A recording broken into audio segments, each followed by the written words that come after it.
অনেক ধন্যবাদ।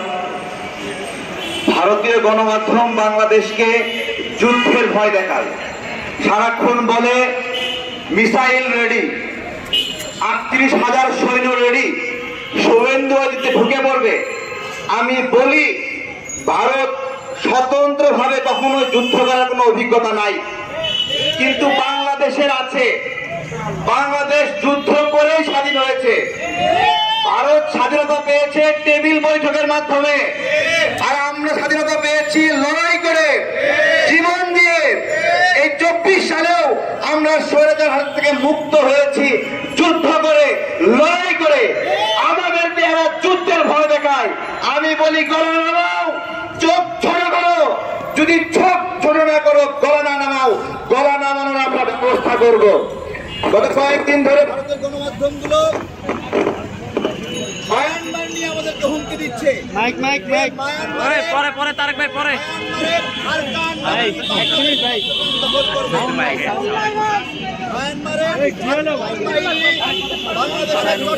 দখল করবে, আমাদেরকে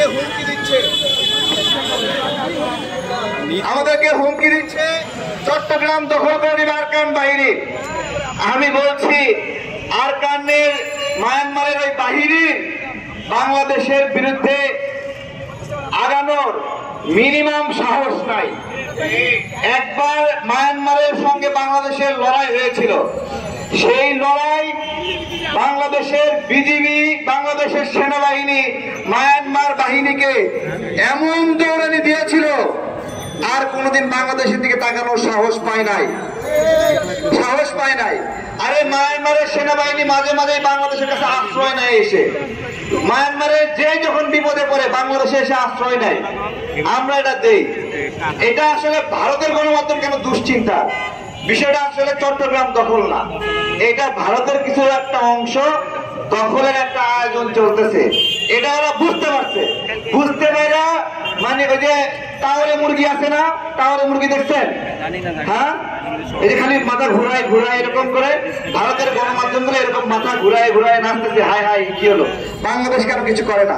বাংলাদেশ মায়ানমারের বিষয়ে কিছুই করবে না। যদি স্বাধীন একটা ভূমি তৈরি হয় ওখানে, আমাদের জন্য আরো ভালো। রোহিঙ্গারা ওখানে যাবে, ওখানে যে খ্রিস্টানদের নিয়ে একটা আলাদা ভূমি গঠনের চেষ্টা করছে। খ্রিস্টানদের ভূমি হলে আমাদের সমস্যা কি? সমস্যা আছে? সমস্যা নাই। সমস্যা হলো ইন্ডিয়ার, তাদের কিছু অংশ, ওই অঞ্চলে খ্রিস্টান অধ্যুষিত জনগণ আছে, তাদের এখানে গণভোট আয়োজন করলে ওরা সেই নতুন রাষ্ট্রের দিকে ভোট দিবে। এই আতঙ্কে ভারত আছে। আমরা ভারতের আগ্রাসনের বিরুদ্ধে কয়েকটা প্রশ্ন এবং কথা তথ্য দেওয়া দরকার।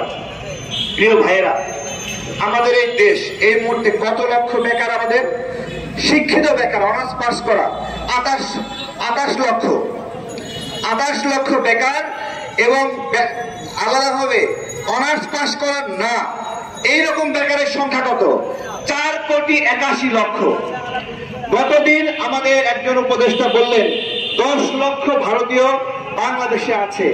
আমার কথা, আপনাদের কাজ কি শুধুমাত্র এই বক্তব্য পর্যন্ত আছে, নাকি এই 10 লক্ষ ভারতীয়কে বের করার আপনারা ব্যবস্থা করবেন? এই যে আমাদের বেকার যুবকরা চাকরি পাচ্ছে না, কর্ম পাচ্ছে না, ভারতীয়রা এখানে চাকরি করবে আর আমাদের যুবকরা বেকার থাকবে, এটাকে আমরা হতে দেব? করণীয় কি?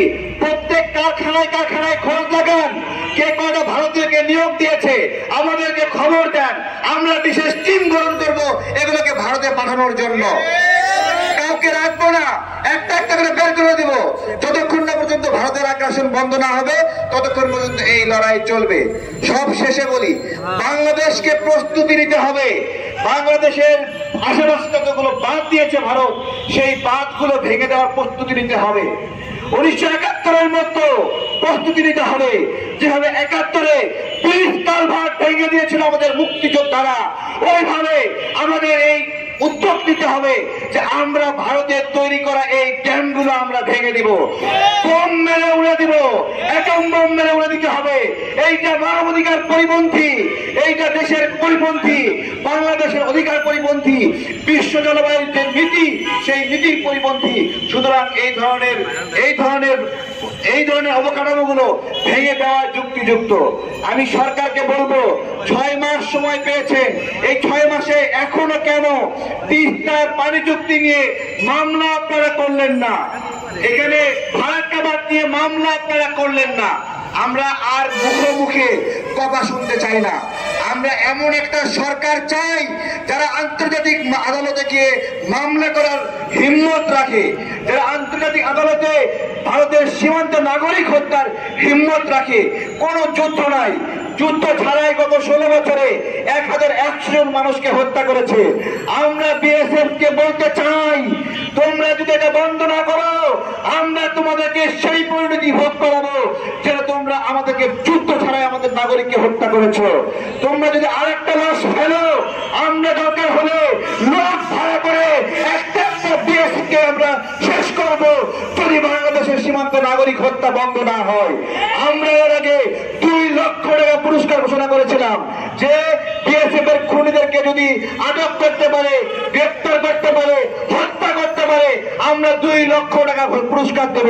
আমি আজকে আমাদের বিজিবির ভাইদেরকে বলছি, যদি দেখেন আপনার সামনে কোনো বিএসএফ হত্যা করছে বাংলাদেশি নাগরিককে, গুলি করে পাল্টা উত্তর দিবেন, তাকে শেষ করে দিবেন। দরকার হলে আপনার সারা জীবনের ব্যয় ভার আমরা বহন করব। কিন্তু বাংলাদেশ এই সীমান্ত হত্যা আর একদিনের জন্য সহ্য করবে না। এইটা হতে পারে না।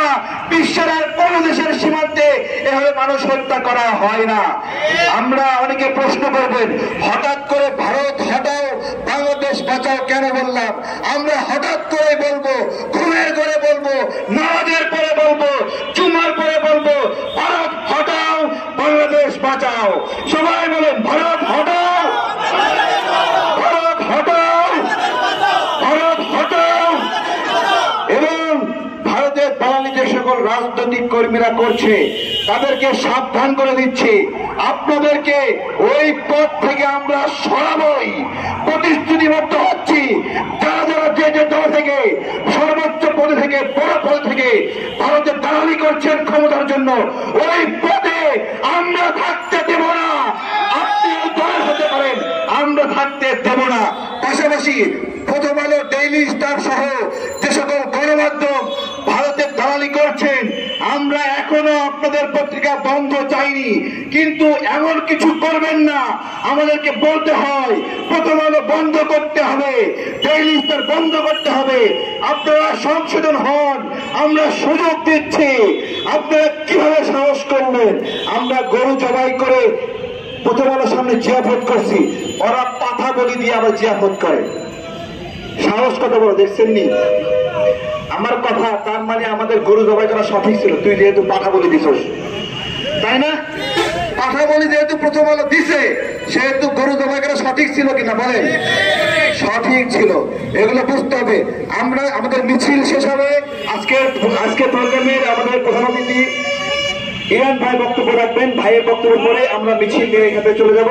আর দুঃখ প্রকাশ করছি আমাদের ভাইদের, যারা আহতদের নিয়ে নিহতদের নিয়ে প্রোগ্রাম করবেন। এখনই আমাদের প্রোগ্রাম শেষ হবে। স্যার বক্তব্য রাখবেন। ময়ূক রঞ্জন বিষয়ে কিছু বলেন।